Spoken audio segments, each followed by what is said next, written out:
Assalamualaikum warahmatullahi wabarakatuh. Salam sejahtera untuk kita semua. Om Swastiastu, Namo Buddhaya, Salam Kebajikan. Pada kesempatan yang berbahagia ini, saya Muhammad Tito Karnavian, Menteri Dalam Negeri, beserta segenap keluarga besar Kementerian Dalam Negeri, mengucapkan selamat ulang tahun Kota Bekasi yang ke-24, menjelang seperempat abad. Peringatan hari jadi ke-24 Kota Bekasi jatuh pada tanggal 10 Maret 2021. Ini dimaknai sebagai cermin sejauh mana jati diri anak negeri membawa eksistensi daerah ke arah yang lebih maju sejalan dengan cita-cita para leluhur dan pelaku sejarah di kota patriot ini. Hendaknya hal tersebut juga dijadikan sebagai momentum yang berharga bagi seluruh jajaran, pengambil kebijakan, tokoh-tokoh masyarakat, dan semua stakeholder termasuk masyarakat untuk melakukan introspeksi, evaluasi atas semua capaian kinerja yang telah dilaksanakan, apa yang sudah berhasil, apa yang belum berhasil, apa yang sudah tuntas atau ada yang belum. Banyak kemajuan-kemajuan yang telah dicapai oleh Bekasi. Namun kita juga tidak menutup mata masih ada hal-hal yang perlu ditingkatkan, seperti masalah kemiskinan, kemudian banjir, dan lain-lain, termasuk kemacetan. Kota Bekasi merupakan salah satu kota yang penting bagi bangsa ini, karena kota Bekasi dengan jumlah penduduk di atas 2 juta merupakan salah satu kota yang terbesar. Dan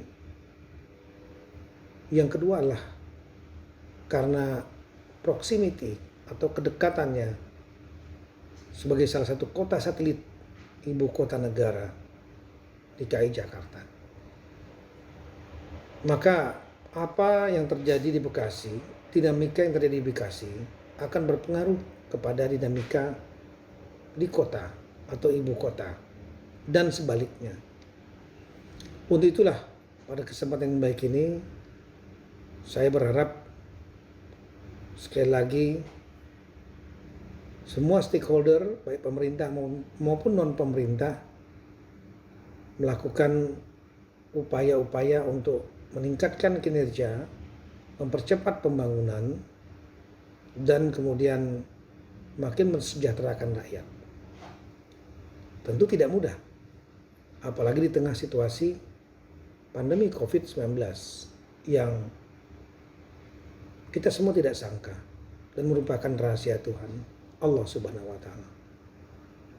Pandemi COVID telah menimbulkan dampak yang luar biasa di semua negara, semua daerah, termasuk kota Bekasi. Ekonomi menjadi terdampak, keuangan menjadi terdampak, di samping masalah kesehatan dan masalah kemanusiaan karena adanya warga yang wafat karena itu. Untuk itu, selama lebih kurang setahun kita berhadapan dengan permasalahan pandemi COVID-19 ini, sedikit banyak kita sudah mulai menemukan formula untuk mengatasinya. Di antaranya adalah pencegahan dengan meningkatkan dan mengintensifkan protokol kesehatan 3M+2. Penggunaan masker harus dilakukan secara masif, terutama di ruang-ruang publik,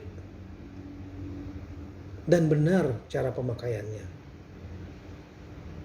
Bagikan masker oleh semua pihak yang mampu, baik pemerintah maupun masyarakat, kepada yang lain. Kemudian rajin mencuci tangan baik dengan menggunakan sabun atau bahan kimia lain yang bisa mematikan virus COVID-19 seperti berbasis alkohol 70%, klorin, dan lain-lain. Kemudian juga menjaga jarak, jangan sampai terjadi kerumunan. Buat kebijakan publik di tempat-tempat umum, pasar, terminal, stasiun, dan lain-lain yang ada tandanya dan ada yang pengawasnya, sehingga tidak terjadi penumpukan masyarakat. Demikian juga di sektor-sektor layanan publik,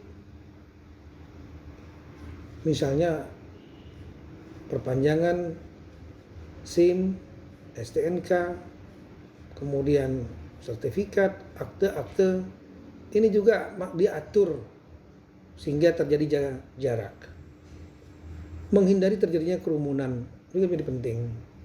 Jangan sampai terjadi kerumunan yang berpotensi menimbulkan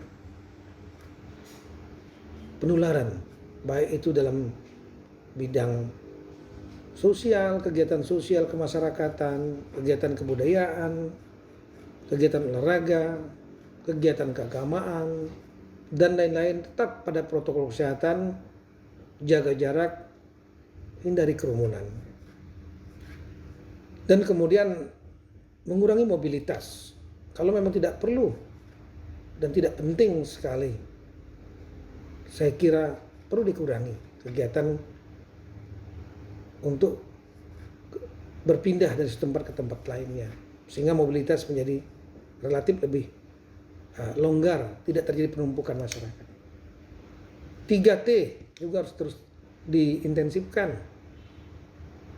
Bekasi harus memiliki kemampuan memperbanyak kemampuan tes PCR, testing, screening menggunakan rapid test antigen atau genos yang sekarang ditemukan. Kemudian juga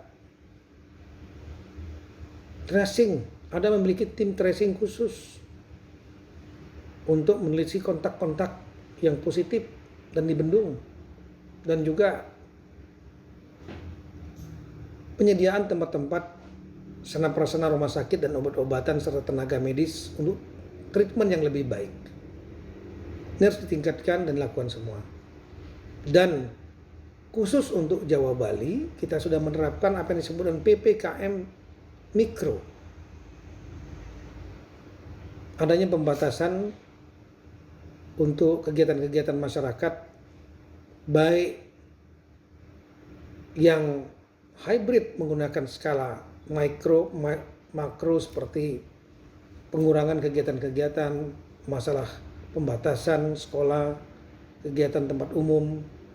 Juga mikro, yaitu melakukan zonasi di daerah masing-masing, yang mana yang merah, yang mana oranye, kuning, dan hijau, dan dilakukan langkah-langkah pengetatan di sektor sampai sektor yang terkecil, kelurahan, kecamatan, kelurahan, kemudian RW, bahkan hingga tingkat RT, sambil pengetatan protokol untuk pencegahan.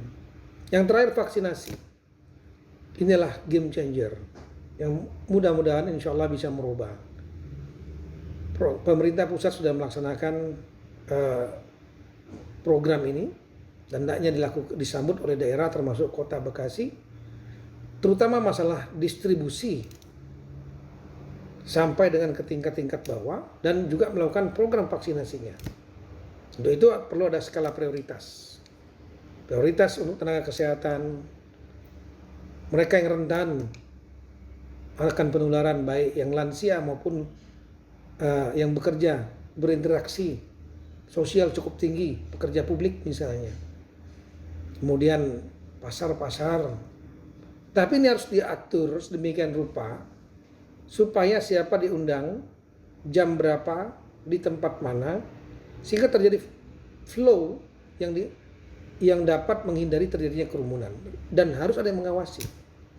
Jangan sampai nanti dibuat vaksinasi massal di pasar, penumpukan, rebutan, percuma, penularan terjadi.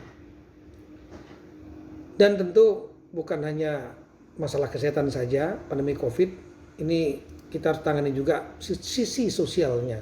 Adanya pengangguran, adanya perumahan, maka bansos baik yang pusat maupun yang dilakukan oleh Kota Bekasi harus tepat sasaran di orang yang betul-betul memerlukan itu, agar tidak terjadi krisis keamanan. Orang lapar nanti akan bisa membuat gangguan keamanan. Dan kemudian terakhirlah, Bekasi merupakan salah satu sentra, salah satu nerve, pusat saraf ekonomi, bukan hanya skala Kota Bekasi, tapi skala nasional. Oleh karena itu, sentra-sentra produksi ini harus tetap bisa berjalan. Tapi gunakan dan yakinkan betul mereka menerapkan protokol kesehatan, vaksinasi, sehingga sektor produksi tetap produktif. Pabrik-pabrik tetap bisa berjalan. Kemudian juga berikan insentif kepada para pengusaha dalam skala menengah besar, misalnya pengurangan pajak dan lain-lain, sesuai dengan skema dari pusat. Dan juga sesuai dengan kewenangan daripada pemerintah daerah. Berikan juga inventarisasi betul UMKM mikro dan ultra mikro yang mereka tuh makanannya harian. Bantu mereka, gunakan dana yang ada dengan cara melakukan realokasi dan refocusing. Saya kira itu yang saya sampaikan pada kesempatan yang baik ini. Sekali lagi, Dirgahayu, Kota Bekasi yang ke-24. Kota Bekasi, kota para pejuang tangguh, yang tidak pernah berhenti berjuang untuk kemajuan dan kesejahteraan masyarakatnya. Sekian dan terima kasih. Wassalamualaikum warahmatullahi taala wabarakatuh.